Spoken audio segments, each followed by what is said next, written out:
Are you struggling with fat loss right now? Or do you believe that you've got to cut out an entire food group like carbs? Or do you believe you've got to follow some special diet to lose fat? Or do you believe that the holidays or going on vacation is a situation where just you're going to be gaining some serious amount of weight and there's nothing you can do about it? Because if there was something you could do about it, it would be taking away from the opportunity to eat all of the delicious things that you get to eat on vacation or during the holidays. Is that what you think?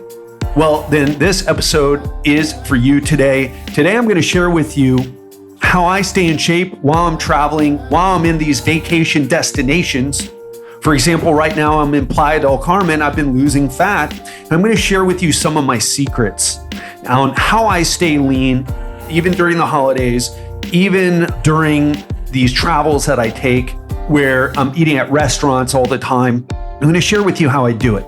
So what is up, my friend? Welcome back to another episode of the Legendary Life Podcast. I'm health expert Ted Rice, coach to CEOs, entrepreneurs, and other high-performing professionals. What we do on the Legendary Life Podcast is we break down science-based information on how to lose fat, prevent disease, and live a longer, healthier, legendary life. But on Real Talk Fridays, we get beneath the surface. We go a bit deeper and have a real conversation. And lately, I've been talking about some of the things that I've been doing in the wake of my father's death. For those of you who are listening in or who have missed it, my father died on October 3rd. It's been quite a few months leading up to that and quite a month after that, 2 months after that now, nearly 2 months. But today we're going to have a bit more fun. We're just going to talk about something that is still important, regardless of whether there's people sick in your life or whether you're struggling with the situation with coronavirus. Doesn't matter. Staying in shape is important, and staying in shape during holidays. The first thing I would tell you is this: if you are doing a short stint, if you are seeing your family, if you've decided to travel for the holidays and stay for a few days, or maybe even a week, don't worry so much about the weight gain that happens during that time. And this is my first tip. Don't worry if it's a short-term thing. Don't worry about it so much, because what happens, yeah, you gain weight, but you know what? Part of that weight is actually muscle that you gain, okay? Part of it is actually muscle. Part of it is water. And yeah, of course, part of it is fat. But if you go back to what you were doing before, and if you skip the beating yourself up part, like, oh my God, I'm a loser. Oh my God, my belly, I can't even I had to unbutton my pants because of how much I ate during that vacation or holiday with my parents. Look, you're not a loser. You ate too much. It's not good for you. And, certainly overeating can cause problems like gastric reflux and those types of things, other digestive issues. But if it happens for a few days or a week, or overeating for a week, you're not going to come down with GERD. You're not going to, break the scale or anything like that. So if it's short term, don't worry so much about it. Get back on track.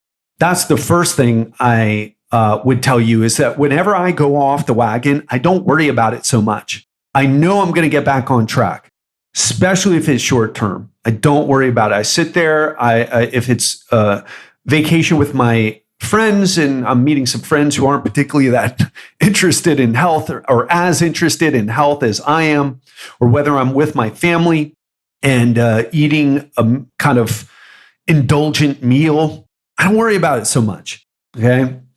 And the whole thing now, one of the things that I teach my coaching clients is don't worry about it so much if you have a bad day or even a bad few days.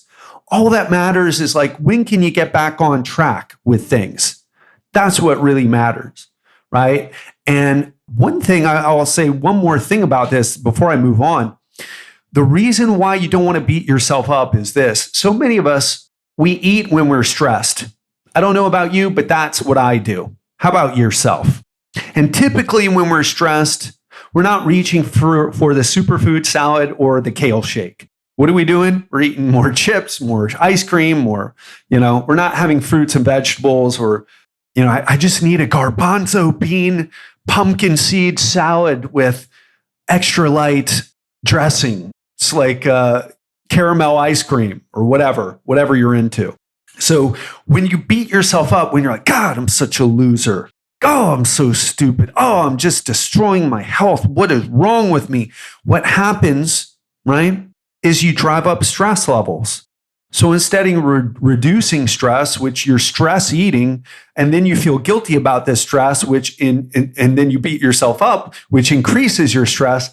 Can you see how that can be problematic? I hope so, because it's something that I teach my coaching clients. All right, let go of that stuff.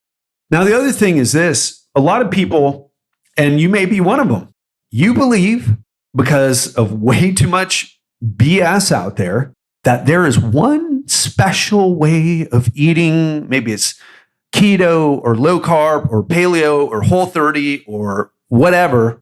And if you don't do that way, you can't lose fat. You can't look the way you want. You've got to give something up. You've got to give up your favorite foods, most likely. And you go on it and you try it, and keto gets disgusting for a lot of people. You have to eat all that fat. And then you realize, oh man, I guess I'll never be fit because I can't eat these special foods. I can't eat in this complicated way. Peeing on the ketone strips or whatever it is you got to do. Look, the number one thing that determines, or the number one thing that you have control over that can really move the needle for fat loss is very, very simple. Now, it's hard to put into action, partly because of the mindset around it, partly because of people's beliefs about what this means and how to do it.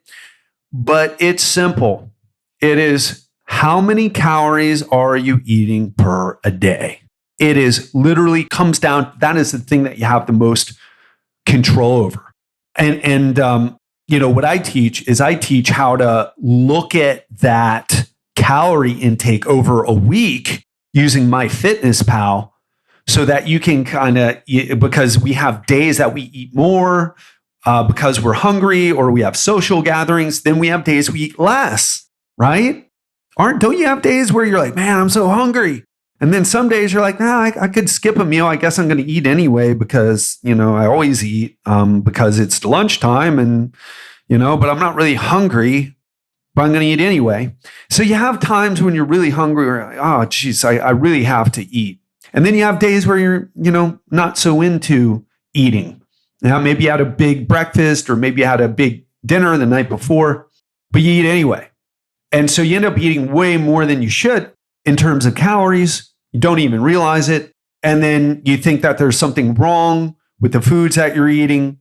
And it's not how much or how many calories specifically that you're eating. This is the biggest game changer. This is what changed the game for me. Because if you don't know me, if you haven't been listening for a while, I used to be a strict low carber. I would go out of my way to put cook in butter and cook in coconut oil because, hey, that's super healthy, and because fat doesn't make you fat. It's all about the carbs. Real simple. Carbs raise insulin. Insulin's a fat storing hormone. So therefore, carbs make you fat. Except it doesn't freaking, and I want to use another word other than freaking very badly, doesn't work that way. And once you can make this shift and realize, it's the total amount of calories. Now, obviously, whether I'm eating Snickers bars or spinach is going to matter, but it doesn't matter as in the ways that so many of us think. If you have a Snickers bar every once in a while and you're eating a certain amount of calories, it's not going to affect you health-wise. Okay. Versus if you're, eating so much food, and you see a lot of vegans do this, by the way. If you ever seen a lot of overweight vegans, I know quite a few. It's calories. You can't just eat wholesome, clean, organic, fair trade foods and eat 3,000 calories a day when you have a sedentary lifestyle and not gain weight. You've got it. This is one of the most important things you can get through your head. In fact, I would tell you this, calories and food quality are part of the same, are equally as important. Equally as important. You can be an obese vegan. an overweight vegan. You can be an out of shape vegan. You can be a diabetic vegan. Okay. That can totally happen. And it's because you have too much body fat, not because of the carbs, right? Not because they're eating rice. So anyway, once you make this shift and realize this, and you say, okay, well, how do I know how many calories I'm eating? And really simple. I have my clients and I track on MyFitnessPal. And for those of you who think, oh my God, tracking is so extreme. Well, hey, listen, you can just eat out of control and get out of shape and overweight and obese and develop diseases, just like you can just spend money frivolously and not be on a budget and just complain about how there's too much month at the end of your money and then when someone says, hey, listen, you could put yourself on a budget and track what you're spending and manage that in a way so that you know how much you're spending, how much you're taking in. So you will have money at the end of the month. And you say, no, that's too extreme. That's for you to decide. But tracking your calories is how I personally am able to eat the big steak omelet that I had this morning with a cappuccino and with Mexican tortillas, which were so delicious. The food in Mexico is really great. And then I had some octopus for lunch, grilled octopus with this 3 peppers sauce. And, I've got some dessert and I'm going to have, a lighter dinner. It's how I've been able to eat what I want, enjoy my food much more, and get lean as hell. And that's what I teach my clients how to do. And I'll tell you, it's the easiest. Everyone tells me it's the easiest thing they've ever done. Why? Very simple. Because they get to eat what they want, just not how much they want, right? And so that's a big thing. Now I want to talk a little bit about the other side, because it's not just how many calories are going in, it's how many calories are going out. And this is something, again, people have so many misconceptions about. They're like, oh, I'm not sedentary. I work out 3 times a week. I go to the gym and I really push it hard. No, you're probably pushing it hard. There's a good chance that you're pushing it hard is it's not you're pushing yourself hard. It's that it feels hard for you because you're not really in that great a shape. And this was my whole thing. I worked out for, I used to work out. Well, I'll tell you a really short story here. I was ripped when I was around 29, 30 years old, or, actually before that, but I was really ripped when I got 29, 30. I had a lot of muscle on me and I was very lean and I was strong. And I was doing jujitsu 3 times a week and then lifting weights 3 times a week. So I was working out 6 times a week and I was walking quite a bit. Don't know how many steps because I wasn't tracking it, because I thought anything that happened that didn't happen in the gym didn't matter. So everything in the gym matters while everything outside the gym doesn't matter. So now I have a different approach. So I can't crush my workouts in the gym like I used to because my joints can't handle it. And the good news is you don't have to, but you do have to do something. And I use the Oura Ring, by the way, for my activity levels. So it's 6 p.m. today. I've already gotten 10,000 steps today. And I'll look at my monthly average for the month of October is 12,000 steps. And so what I'm trying to tell you here, I get in between 10 and 15, but my average is probably 10 to 12,000 steps every single day. And so funny, someone told me a while ago, like, I get a lot of steps in per day. It's like, oh yeah, how many? 7,000. It's like, 7,000 isn't a lot of steps, my friend. If you're talking 10,000, above 10,000, now you're talking. But 10,000 steps isn't even that much. I sit on my butt quite a lot. And I go out of my way to walk around. I'm walking when other people would rather be driving or taking a cab or something, or taking an Uber. Sorry, the whole world uses Uber, but right here in Playa del Carmen, Mexico, you take taxis. So strange. There's no Uber here. It's not strange. We all know why it doesn't happen because the taxis fought them off. But, it's like everywhere else in the world is using some sort of ride sharing app.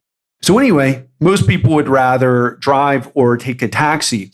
Now, I will say this, some places are not fit for walking, and you may live in one of those, and it's going to be harder. But again, just like I would tell you to track your nutrition, track the number of calories you're eating per day, I would tell you track your steps. I used to think walking was a cop-out. Walking was a waste of time.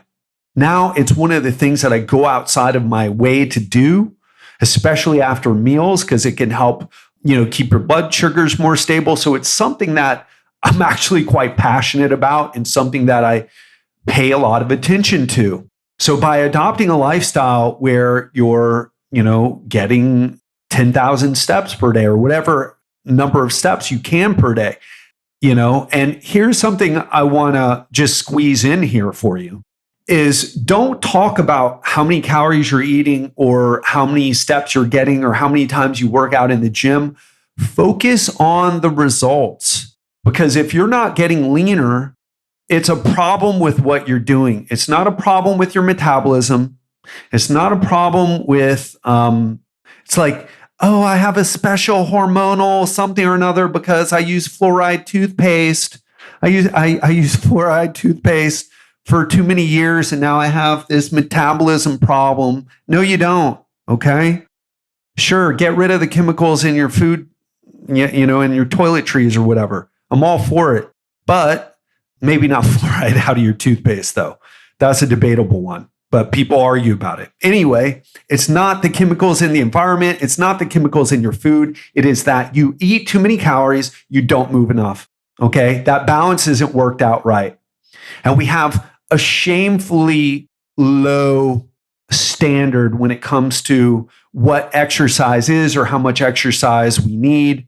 The CDC says 150 minutes a week. So doing 30 minutes of some moderate exercise that gets your heart rate up 5 times a week for 30 minutes. It's what the CDC says. I would say shoot for that. I personally shoot for that every day. Okay. So I'm telling you, if you think it's something special and you got some special something or another, you don't. You just don't move as much as you think. You have less muscle on you than you think. And you are probably eating more than you think, in more calories specifically. So these are the things that I would tell you. So it was a little bit of a tangent there, but stay results focused, right? The other thing I would say is one issue that people face, obviously we focus on people who are 40 and up. I'm 43. I'm going to be 44 on February 2nd. I'm in, such great shape these past few years compared to, the hard workouts that destroyed my body, but kept me lean in my 20s versus when I got fat in my 30s and I thought I was doing everything right because I did these hard 20-minute workouts 3 or 4 times a week. And I ate, high fat, low carb. And I was wrong. Okay. It's how I've been able to get into great shape. So focus on strength training and strength training to build muscle. So we're not talking about doing 3 reps, for all you guys who are doing the strong lifts or whatever, or doing 5x5 or whatever, you've got to get enough volume. Doing like bodybuilding style training is what I like to do. After all these years of doing functional training, of doing powerlifting style workouts, I've come back to bodybuilding and physical rehabilitation exercises as the keys to longevity, right? The powerlifting, it gets harder on your body as you try to stay strong and push. As you get older and try to push the weights, it gets hard on your body and there's a diminishing return there. Focusing on, say, 8 to 12 reps and, doing a set or 2 or 3 up to 5. But, that's where it's really at. That's what I would recommend that you focus on. So that's kind of, those are kind of the secrets. Now, I'll tell you, you may be saying, well, that I don't really, I already kind of knew all this, but here's what you don't know. You don't know how to put it into a program that gets you results. And that's really the difference, right? And it's hard to tell you how to do that because, I can make general suggestions here, but I don't know your life. So I'll do one thing and I'll share a little bit more. I'll share exactly what I'm doing. I'll share my little bonus here. I'll share my workout right now. So here's what I do. Today is I have a moderate day, a high intensity day, and a low intensity day. And I repeat that twice. So 6 days a week. So on my moderate days, I will do 40 minutes of cardio, really light cardio. Then I'll do 1 to 2 sets of a push exercise, a pull exercise, and a leg exercise. And that's my moderate day. It takes me about an hour to do.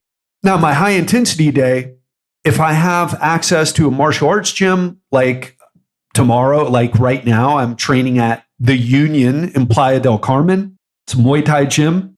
Shout out to Mike and Elena, his wife, Elena. Both are, Mike's a former professional Muay Thai fighter, learned how to do Muay Thai and spent a year in Thailand learning it. I'm going to go train with him for an hour and it's going to be tough, right? And then when I get back from that, I'm going to do about 20 more minutes of cardio and possibly a little bit more strength training, depending on how my joints feel, how tough the training was. Now, in the times where I don't do martial arts, either Muay Thai or Brazilian Jiu-Jitsu, what I'll do is I will do intervals. Now, I'll share a little secret with you. I only do a few different types of intervals, ones that are backed by science. One of them is you do 4 times 8 minutes. So 4 rounds of 8 minutes on, 2 minutes rest. So it takes about 40 minutes to do, but it's an 8-minute round where you're really pushing yourself. And that's probably my favorite go-to interval. And you do it 4 times. 8 minutes on, rest 2 minutes. Of course, you do a little warm up before, a little cool down after. So it takes about an hour to do. It's something that I give my clients. And on that 8 minutes, you're pushing yourself. Well, how hard am I pushing yourself? Well, hard enough so that it sucks for the entire 8 minutes. And just really briefly, one mistake that people make with these intervals is like, no, I pushed so hard, I couldn't even make it 8 minutes. It's like, you didn't do it right because you pushed too hard. You should be able to go at a pace where that you can finish the entire 8 minutes. And so what you want to do is at first, you want to take it a lot easier and make sure you can just kind of finish all 4 8-minute rounds. And then as you start to learn pacing, that's when you start to increase the intensity. It's a little bonus tip within the bonus tip. So that's my high intensity day. Now, for the low intensity day, that's a recovery day. So I'll do about 20 to 30 minutes of light cardio. And this could even be walking, right? Not on a cardio machine, but walking. But I tend to like to do it on a cardio machine and then I'll walk on top of it. So if I do walking, I'll try to do walking on a treadmill because then I can increase the incline. And I'm in pretty good shape right now. So it's much harder to get my heart rate up by just walking on flat ground, right? Like I would if I'm walking around the neighborhood. And I may put in a little bit of strength training, maybe 1 set of some things, or do some physical therapy. If I'm feeling my joints, I'll do my physical therapy exercises for my back, my knees, my hips, my shoulders, my neck, whatever. And that's what I repeat. And so by doing all these things, you can really achieve a high level of fitness, a high level of leanness. But I will say this, I've shared with you what I do, but taking these ideas and putting them into play into your life, that's when it gets tricky. But I'll tell you something, if you can start to play around with this stuff and start to challenge yourself, you can make incredible results. I got a client, shout out to you, Scott. Scott's from Canada. He lost 30 pounds with me in 3 months, and we're going to work together for a little bit more. And it's just been incredible seeing his change. And here's the kicker, right? 30 pounds in 3 months sounds like a lot, but the thing is, he was doing things on his own before. For 10 years, over 10 years, he's been exercising frequently, but hasn't lost the fat that he wanted. Shout out to Chelsea. She's gotten multiple certifications, considering going in the fitness business, but she just didn't get the nutrition and the coaching part until she worked with me. I helped her dial things in and try things out so that she can get lean if she wants. If she ever gets unlean or to a point where she wants to lose more body fat, she knows how to do it again. So another person who's worked with me recently is Mary. Mary is 68 years old. She's lost 30 pounds with me as well. And she's, I think, close to 6 months with me, although she lost the 30 pounds, or not close to 6 months, maybe close to 4 or 5 now. But she lost 30 pounds with me in the first 4 months, and she's been kind of maintaining here and there. And she's off one of her medications. And here's the thing, like everyone has these success stories who does what I do. But what I'm really proud of is these people feel like, whoa, I know what to do for life. This wasn't just some strict diet. You didn't just give me this page of like, here are the red light foods, never eat these. Here are the green light foods, only eat these. Here, you got to work out this many times. I let them figure it out. I let them figure it out for themselves. I showed them what to do. I told them, hey, this is what works. But then I empowered them to figure out what to do on their own. Now, that may not make much sense to you, or you're like, wait a minute, they paid you to basically just say, hey, now you go do it. No, I coached them through it. But what I'm saying is they're the ones who made choices about how strict they were going to be on their diet or how much exercise they were going to do. I didn't tell them what to do. I helped them find where they could start with, or the amount of exercise, the amount of nutrition skills they wanted to start with, and then we tweaked from there. A good example is like, you don't get a master's degree before you get your bachelor's degree. You don't go to law school before you finish high school, right? You've got to do things in stages, and it's got to be appropriate. And so many people, why they fail is they bite off way more than they can chew. So if you're part of that and you keep failing, now you know why. You're trying to do too much and you don't have the skills yet. You've got to develop the skills. You don't just say, hey, I want to learn how to drive. Throw me in the Daytona 500 or Indy 500 or whatever it is, whatever car race, right? You build in steps and think about it. This is a skill. Think about every skill that you've ever learned in your life. You've got to take the steps. Now, some of us are going to leap a step or two, and others are going to have to, spend time on steps that maybe other people don't have to. But at the end of the day, we can all get better. We can all develop skills. We can all make progress here. All right. So that's it for today. And I want to ask you, what is your big takeaway from today's episode? What did you take away? What was the thing that maybe I said, or maybe came up for you while listening to this? What was the idea that you're walking away from, the big idea? That's what I want you to keep in your mind. And I want you to focus on making that big idea actionable for you. That's what I want you to focus on. That's what these are really about. We have too much information and not enough action. So let's flip that on its head and take some action. Get that big takeaway. How can you make it actionable? And what can you do right now after listening to this episode to put that into action?